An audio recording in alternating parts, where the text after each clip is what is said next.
एक छोटा सा गांव था, खामोश, सादा, मगर मसाइल से भरा हुआ। इसी गांव में अयान नाम का एक नौजवान रहता था। घर के हालात इतने कमज़ोर थे कि कभी खाना पूरा होता, कभी नहीं। अयान के वालिद बीमार रहते और वालदा घर के कामों में थक कर चूर हो जाती थीं। अयान अक्सर रात देर तक जाग कर सोचता, आखिर मेरी ज़िंदगी कब बदलेगी? क्या मैं भी कुछ बन सकता हूँ? गांव वालों की ज़बान तेज़ थी। कोई कहता, आयान सारी ज़िंदगी गरीब ही रहेगा। कोई हंसता, उसमें वो सलाहियत ही नहीं कि कुछ कर सके। और ये अल्फाज आयान के दिल में तीर की तरह लगते थे। वो चुप रहता, मगर अंदर ही अंदर टूट रहा था। एक दिन उसने अपनी अम्मी को रोते देखा। उसने पूछा, अम्मी क्या हुआ? माँ ने कहा, बेटा, हमारा कोई नहीं। अगर तुम हार जाओगे तो हम सब हार जाएंगे। ये जमला अयान के दिल पर नक्श हो गया। अगली सुबह अयान ने फैसला किया कि वो अपनी किस्मत बदल कर दिखाएगा। इसने शहर जाने का प्लान बनाया ताकि कुछ सीख सके, मगर पैसे नहीं थे। उसने छोटे छोटे काम शुरू किए, किसी का सामान उठाने में मदद, किसी की दुकान साफ करना, किसी के जानवरों की देखभाल। जो काम मिलता वो कर लेता।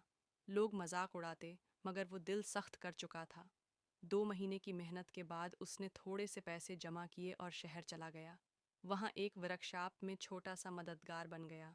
तनख्वाह कम थी, मगर वो हिम्मत नहीं हारा।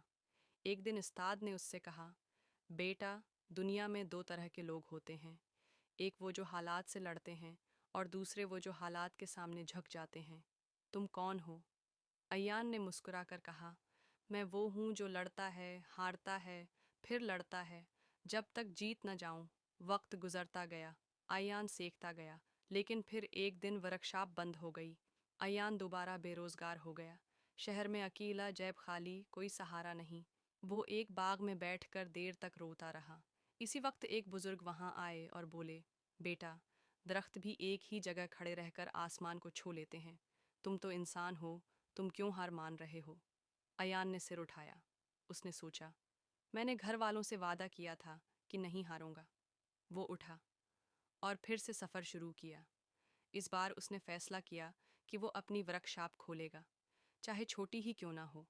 इसने कर्ज लिया, छोटी सी जगह किराए पर ली, पुराने औजार खरीदे और अपना काम शुरू कर दिया। शुरू में कोई ग्राहक नहीं आता था। दिन गुजरते रहे, मगर अयान का जमला हमेशा जिंदा रहा। अगर आज मेहनत करूंगा तो कल बेहतर ज़रूर होगा।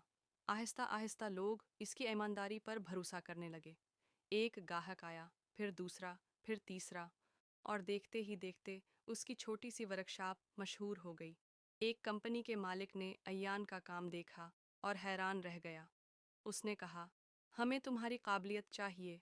आओ, हमारी कंपनी का बड़ा प्रोजेक्ट संभालो। अयान की आंखों में आंसू आ गए। उसे याद आया कि वही गांव वाले जो कहते थे, ये कुछ नहीं कर सकता, आज इसी की कामयाबी की मिसालें दे रहे थे। सालों बाद अयान ने अपने गांव में नई बड़ी वर्कशॉप बनाई। इसने दरवाजे पर एक लाइन लिखवाई, मेरी कामयाबी मेरी मेहनत की इमानत है। लोग हैरान रह जाते थे। एक लड़का जिसके पास कुछ नहीं था, आज सैकड़ों लोगों का सहारा बन चुका था।